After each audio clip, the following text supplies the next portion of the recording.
Juillet 98, la France vient de décrocher sa première étoile et tout un pays rêve désormais d'un championnat à la hauteur de ses champions du monde. Mais derrière l'euphorie, les clubs de Division 1 se préparent dans l'ombre. Entre transferts spectaculaires, tensions en coulisses et reconstructions précipitées, le mercato s'annonce aussi brûlant que l'été. Une nouvelle saison s'apprête à démarrer et tout commence maintenant.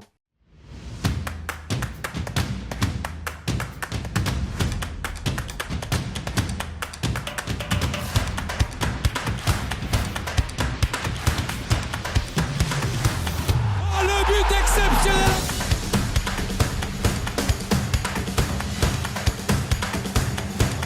Avec Gourcuff, deux fois.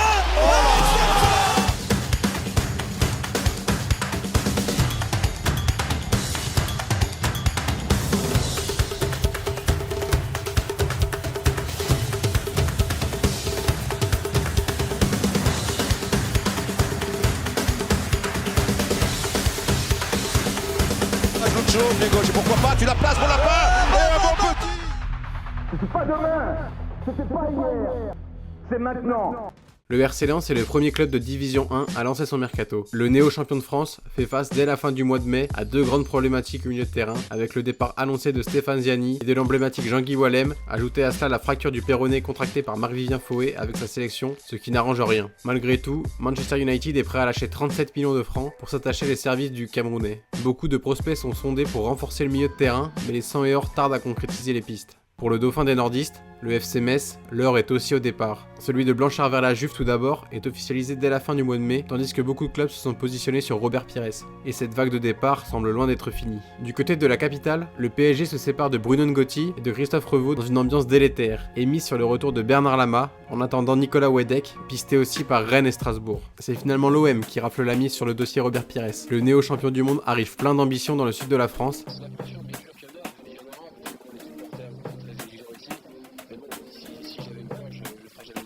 et sera suivi par les Bordelais Luxin et Blondeau, alors que le dossier Sébastien Pérez a finalement capoté. Tandis que les 100 et or enregistrent un nouveau départ en la personne de Drobniak, meilleur buteur du club, Lens récupère Pascal Nouma de Strasbourg et la révélation de la saison dernière Stéphane Dalmat, venu du relégué Châteauroux. Ouais, je suis chez le champion de France, donc c'est vrai qu'on veut voir un peu plus. Ils seront suivis par Raul, Nirko et Daniel Morera. L'heure est à la reconstruction pour les champions de France, avec un trio du milieu totalement chamboulé et un nouveau finisseur à la pointe de l'attaque. Malgré tout, Daniel Leclerc annonce que Lens fera une grande saison. Les Girondins vivent eux un été assez paisible du côté des arrivées. Bordeaux et son entraîneur Elibo préfèrent miser sur la continuité de l'effectif avec le 4-4-2 cher à l'entraîneur français. Si le Strasbourgeois Olivier Dacour est pressenti, celui-ci devrait finalement s'engager à Everton. A l'inverse, en plus de Luxin et Blondeau, Bordeaux laisse filer Papin ou encore Ricardinho. Chez l'autre outsider lyonnais, le potentiel offensif s'accroît avec les arrivées de Torasso et du géant suisse Marco Grassi. À Paris, le calme du mercato n'existe pas. En témoigne la colère de Marco Simone, très énervé après son nouveau président Charles Bietri, qui lui a promis une augmentation de salaire toujours pas sur la table pour qu'il reste au PSG. Une guerre interne bat son plein entre Bietri et son prédécesseur Michel Denisot. Au milieu de tout ça, le club de la capitale prend l'accent Canaries avec les arrivées des anciens nantais Wedek, Casagrande et Carotti, en plus de Patrice Loco, que les dirigeants parisiens veulent conserver.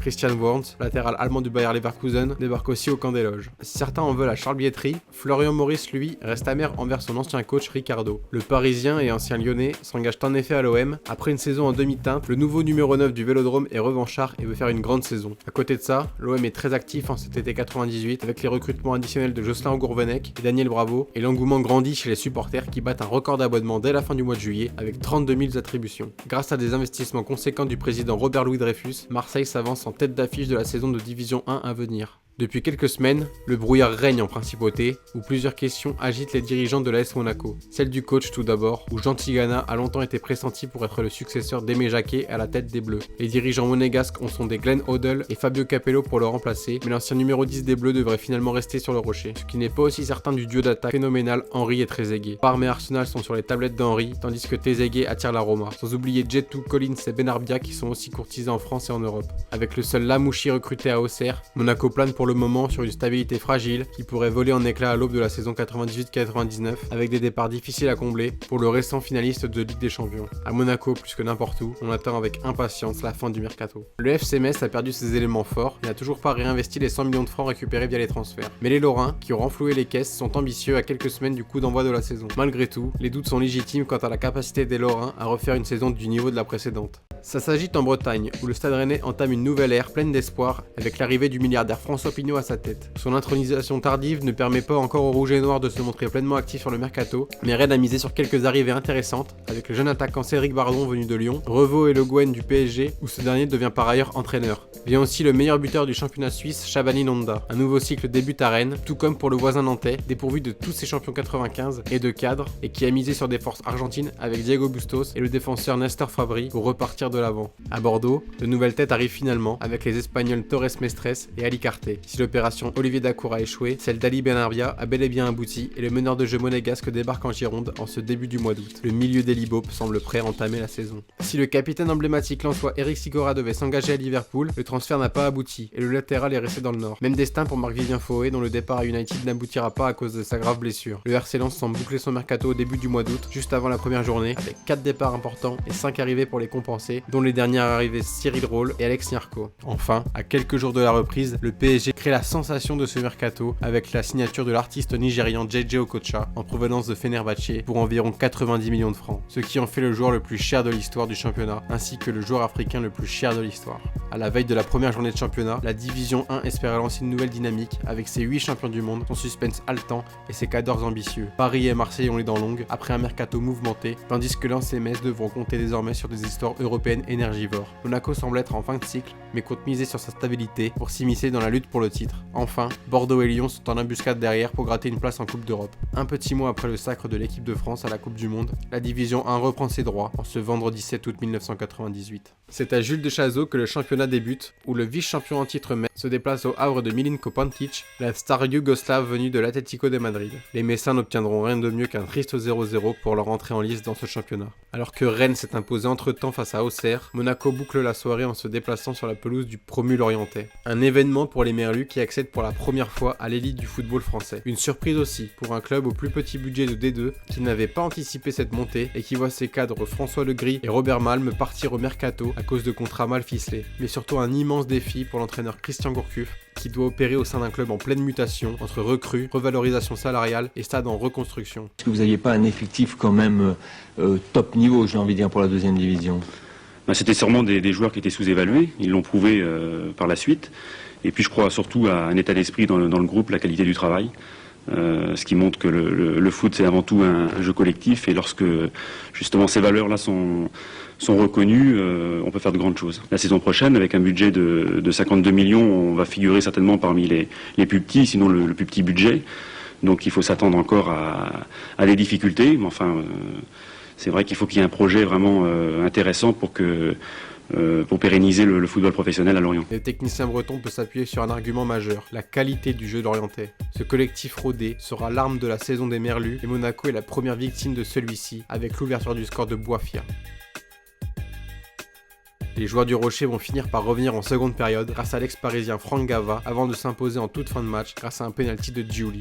Paradoxalement, le week-end fait plus de bien aux Bretons qui ont impressionné tous les suiveurs de Ligue 1 par la qualité de leur jeu, tandis que les Monégasques pâtissent des déclarations de leur attaquant vedette Thierry Henry qui force pour partir à Arsenal. Jean Tigana et le président Jean-Louis Campora ont une grosse dizaine de jours avant la fin du mercato pour trouver une solution à ce casse-tête. 6 matchs se déroulent le lendemain pour clôturer cette première journée de championnat. Et c'est déjà ce samedi 8 août 98 que le champion de France, en visite au stadium de Toulouse, va chuter. Au sein d'un inhabituel 3-4-3, les Lensois vont pourtant mener au score par 2 fois grâce à Tony Vérel et la recrue Stéphane Dalmat.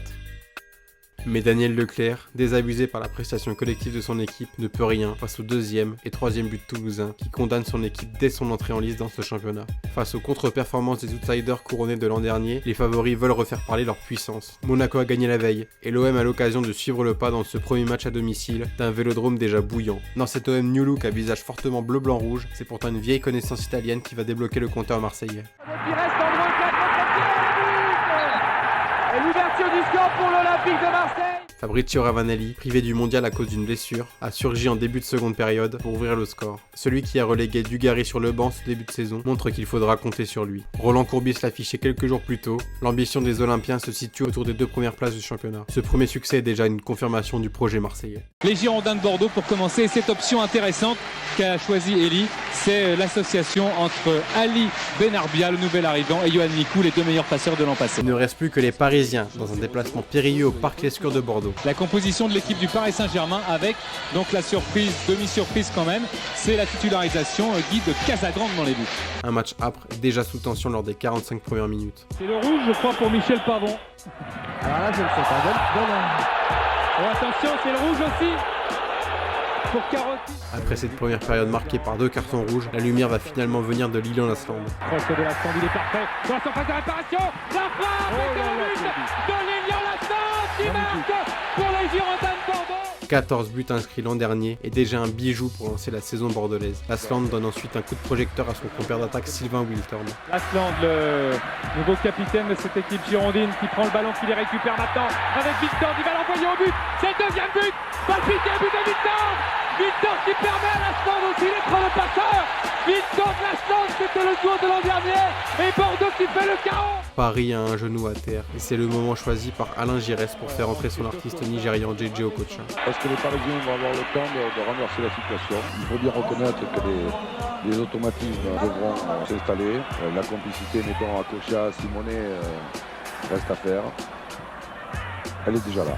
Ben voilà, avec cette passe de Kocha pour Simonet, à droite, ça peut venir très très vite et sans la sortie fabuleuse d'Ulrich Ramé et ce tac récupérateur de Lasland, il y aurait eu un beau but du Paris Saint-Germain dès l'entrée de Kocha. La tête d'affiche du mercato estival français va montrer d'entrée pourquoi les dirigeants parisiens l'ont choisi pour incarner le renouveau de la capitale.